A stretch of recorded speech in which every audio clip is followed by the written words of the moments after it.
कार्तिक मास व्रत कथा के 6वें अध्याय में विष्णु भगवान ने जहाँ जहाँ अपने चरण रखे वहाँ पर ऋषि, वेद, यज्ञों के सहित समस्त देवता मेरी रक्षा करते रहें। सप्तमी, अमावस्या, नवमी, त्रयोदशी, द्वितीया, दशमी तिथियों को आंवला तथा तिल से स्नान नहीं करना चाहिए। नारद जी बोले, जब 2 घड़ी रात अवशेष रहे तब तिल, कुश, अक्षत, चंदनादि लेकर शुद्ध होकर जलाशय पर जाए। नहर की अपेक्षा क्रम से 10 गुना झरना में, झरना से 10 गुना नदी में और नदी से 10 गुना संगम पर स्नान करने से फल कहा है और तीर्थ में स्नान करने से इनका दूना फल कहा गया है। स्नान के पूर्व विष्णु भगवान का ध्यान करके स्नानार्थ संकल्प करे, फिर तीर्थ में उपस्थित देवताओं को क्रमशः अर्घ्य, पाद्य, आचमनीयादि देवे। अर्घ्य मंत्रार्थ, हे कमलनाथ, आपको नमस्कार है।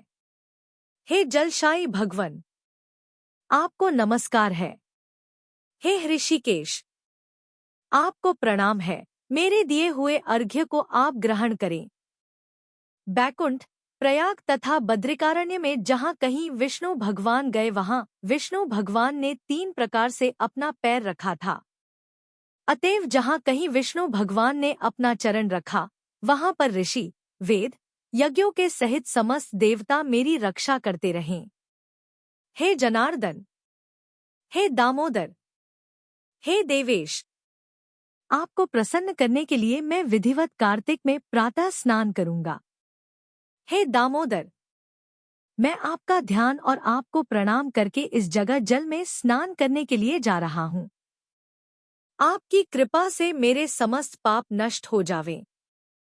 हे हरि, कार्तिक मास में व्रत तथा विधिपूर्वक स्नान करने वाला मैं अर्घ्य देता हूँ।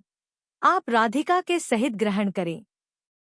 हे कृष्ण, हे प्रबल राक्षसों का नाश करने वाले भगवन, हे पापनाशक, इस कार्तिक मास में नित्य-नैमित्तिक कर्मों के द्वारा दिए हुए मेरे इस अर्घ्य को आप स्वीकार करें।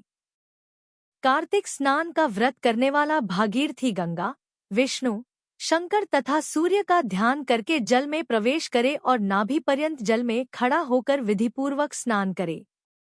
गृहस्थ तेल और आंवले का चूर्ण लगाकर विधवा त्री तथा यति तुलसी के मूल की मृत्तिका तगाकर स्नान करे। सप्तमी, अमावस्या, नवमी, त्रयोदशी, द्वितीया, दशमी तिथियों को आंवला तथा तिल से स्नान न करना चाहिए। प्रथमल स्नान करके पुनः मंत्र स्नान करे। स्त्री और शूद्र वेदोक्त मंत्रों से स्नान न करें। उन्हें पौराणिक स्नान करना चाहिए।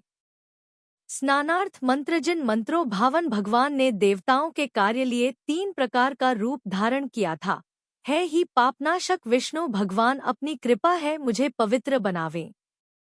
विष्णु की आज्ञा से कार्तिक व्रत करने वालों की समस्त इंद्रादि देवता रक्षा करते हैं, अतः वे सब मुझको पवित्र को बीजों, रहस्यों तथा यज्ञों सहित समस्त वेदों के मंत्र, कश्यपादिक ऋषि, इंद्रादि समस्त देवत मुझको पवित्र करें। गंगादि सभी नदियाँ, संपूर्ण तीर्थ, 7 समुद्र और समस्त जलाशय हमको पवित्र करें। अदिति आदि सती नारियां, यश सिद्ध, सर्प, सब औषधियां, तीनों लोक पर्वत मुझे पवित्र करें। इन मंत्रों को कहकर स्नान करने के पश्चात व्रती हाथ में पविया धारण करके देवता, ऋषि, मनुष्य तथा पिता का विधिवत तर्पण करे। कार्तिक मास में पितृ तर्पण करते समय जितने भी तिल तर्पण में रहते हैं, उतने वर्ष पर्यंत व्रती के पितृगण स्वर्ग में निवास करते हैं। तत्पश्चात व्रत करने वाला जल से निकले, शुद्ध कपड़ा पहने और प्रातःकाल के सब कृत्यों से निवृत्त होकर पुनः विष्णु भगवान का पूजन करना चाहिए। समस्त तीर्थ के संपूर्ण देवताओं का स्मरण करके भक्तिपूर्वक सावधान होकर चंदन, फूल और फल सहित विष्णु भगवान को फिर अर्घ्य देवे। अर्घ्य मंत्र का अर्थ नियम से पवित्र कार्तिक मास में मैंने स्नान किया है। हे विष्णु भगवान, राधा के साथ आप मेरे दिए अर्घ्य को ग्रहण करें।